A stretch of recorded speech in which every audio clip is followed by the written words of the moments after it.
So, Chick, I would like to ask you a question about the Alliance for Peace Building, the efforts and the focus, and maybe if you could tell us how do you see the reasons why war happens and how peace can be built? Well, let me begin with the term peace building, which is a relatively new term. I don't think you would find it in the lexicon even 20 or 30 years ago. And it's something that has evolved just over the last couple of decades, where literally for the first time in history, we have academic institutions and organizations not just studying conflict to figure out how to win the next one, but rather how to prevent the next one. That hadn't happened before. It's happening now. There are academic institutions all over the world. This isn't just an American phenomenon. This is a global phenomenon to finally reach this point of recognizing that the use of violent force is a pretty stupid thing to do. That destruction is guaranteed. Yes. Death and destruction and is no one guaranteed. ever wins, really. And a positive outcome is highly unlikely in almost any violent conflict. Certainly not a positive enough outcome to justify the damage that was done along the way. So we finally, humanity is beginning to come to grips with that and say, Good news. Enough. We live in beautiful times. Absolutely. And the fact of the matter is, it would come as a surprise to knowledgeable people that the frequency and severity of violent conflict has actually declined dramatically over the last 15 to 20 years. And in part because of the end of the Cold War, but also because of this growing recognition that there's got to be a better way, and that the use of violence is just not reasonable, rational, or acceptable. So, but then the question is, okay, if you'll accept that, how do you go about building a more peaceful world? And our point is that you do indeed have to build it. The reason we don't just use the word peace is that it has taken on a connotation of being soft and fuzzy and this idealistic, naive way of thinking. We're hard-nosed realists and say peace has to be built, and it's hard work. But just like I often use an analogy of healthcare and medical science, 100, 200, 300 years ago, most of the diseases that we cure right now were thought to be intransigent. That is, nothing could be done about these things. Yes. If you got cancer, you were going to die. If you got heart disease, you were going to die. If you got polio, you were going to be crippled and you were going to die. Nothing could be done about it.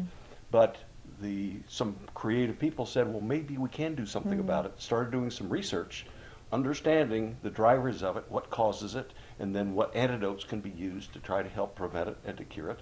And lo and behold, we're starting to do a pretty good job of dealing with these things.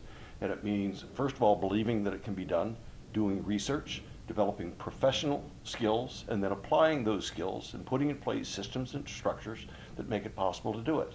We're doing exactly the same thing with regard to building peace. Number one, we're beginning to believe that it actually can be done. We're studying it to understand what causes it. We're training professionals to have the skills to be essentially the doctors of peace. That's what peace builders are, the doctors of peace. And we're putting in place systems and mechanisms to apply those skills and to make it happen. And what we do with the Alliance for Peace Building is then bring together the people who are working on that to share information and ideas. We're sort of like the American Medical Association. We are the Association of Peace Builders to come together and share information so everybody learns from one another. And we're building strategic approaches to work together. There's a very exciting new project we're working on that literally grows directly out of the medical community. The Genome Project and several other projects use what's called a systems approach to medicine, where you don't just study in isolation one patient and another patient and another patient. You take a look at what happens with all of them and see what you can learn from all of them, and then feed that information back to the people who are treating those patients so that they get better at it. To see the patterns. To see the patterns. To prevent. Right. That's right. So we are developing a systems approach to peace building to look at, because it's complex. There isn't just one factor that drives it. There can be any one of many factors that drive it. And so what we're trying to do then is to take a look at a given part of the world and to take a look at the systems and how each factor drives another one. In healthcare, we've come to realize that just because something has gone wrong in your knee, it may be something in the middle of your spine that's causing the problem in your knee. Looking at a person holistically. Holistically. And looking at a problem Absolutely. holistically. Absolutely. That's right. So what we're saying is, let's look at violent conflict holistically. What is it? What are the various factors that are driving it? And then what interventions can be applied in those various areas that will affect the whole system, not just one part of the system. There's something we did 2 years ago and plan to do again in 2 more years of what we call the Global Symposium of Peaceful Nations and the Global Peace Index, not just looking at the pathology of violent conflict, but looking at wellness, that is, looking at the countries that are living in peace. And what makes it What makes peace happening? That's right. Not just what causes war, but what That's makes excellent. peace. That's right. And the analogy to medicine applies once again. Yes, we need to study illness and what causes illness, but let's take a look at the healthy people. What is it makes it possible for some people to be really, really healthy? And what kind of lifestyles and what kind of nutrition and exercise and so on do healthy people do? And to the extent that we can then learn that and start modeling that behavior. And I've heard for my whole life working with this stuff, people say you're a naive fool believing that the world can be more peaceful. And I said, well, and say people have always gone to war and they always will go to war and there's nothing you can do about it. I Well, said, this attitude won't change anything.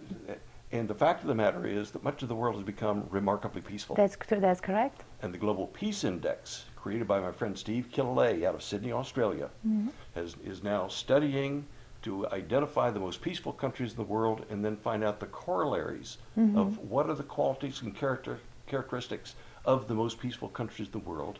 And Harriet Fulbright, widow of the great senator for whom the Fulbright program is named, Harriet and I took the Global Peace Index, divided the world into 9 regions, took the 2 most peaceful countries in each of those 9 regions, and brought them together, first of all, to honor them for being peaceful. Nobody had ever done that before. We brought them together at the Mayflower Hotel and gave them a nice award, had this big banquet with a whole bunch of very prominent dignitaries there, said, this is a good thing. Congratulations. Let's celebrate. Let's celebrate countries for being peaceful. Okay, what are the countries? Well, among the countries, New Zealand is at the top. The Scandinavian countries, not surprisingly, tend to be at the top. Japan ranks very high, and Australia ranks high. Canada ranks very high.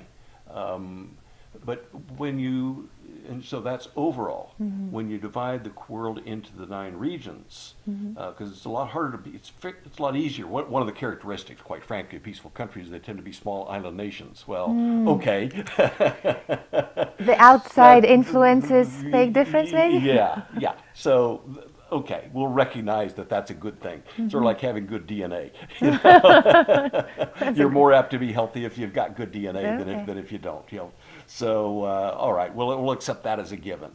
But beyond that, there are countries in Africa, for example, where Botswana, for example, is among the most peaceful countries, and many of its characteristics are the same as its neighbors. So why Botswana? That's a good question. What the Global Peace Index found was that the #1 correlation, not necessarily causal, though I think there's reason to believe that it's causal as well, is corruption. Corruption. The highest correlation. The least peaceful countries are the most corrupt. Afghanistan being right down there at the bottom, being the most violent. And as we're all finding out, just pervasive corruption, top to bottom. Yes. Whereas the countries at the top tend to have found a way to virtually eliminate corruption. And that then creates a trust among the people. Where there is not corruption, there's a trust between the leaders of the country and the people of the country and with their neighbors and so on. And so you live at peace. So we know that corruption is pretty darn important. Well, then let's start dealing with the issue of corruption, and let's help the people in the more violent countries say, let's address this issue of corruption and try to overcome it. So that's one of the very important factors. Good governance, of course, is related to corruption, but good governance, not even necessarily democracy. The democracy tends to be a good thing, but democracy done wrong can actually lead to more violence. But democracy done right is a positive factor. But the main thing is that the leaders of a country lead the country on behalf of the good of the entire country, rather than leading the country on behalf of their own Interests, wellness and their own interests and their own wealth. So that is another very important factor. One of the very interesting things that came out of the symposium, where we brought together delegates from all 18 of these countries, was humility. Very interesting, humility. That they said, yes, we're proud of ourselves and our culture, but we don't necessarily think that we're better than anyone else. We respect others as well. Maybe this is also the recipe for success. I think so. I think so. To me, all of the other things that came out of the symposium were things I pretty much expected. I hadn't even thought about humility being a factor. That came out of it, and I thought, well, it was kind of that light going on.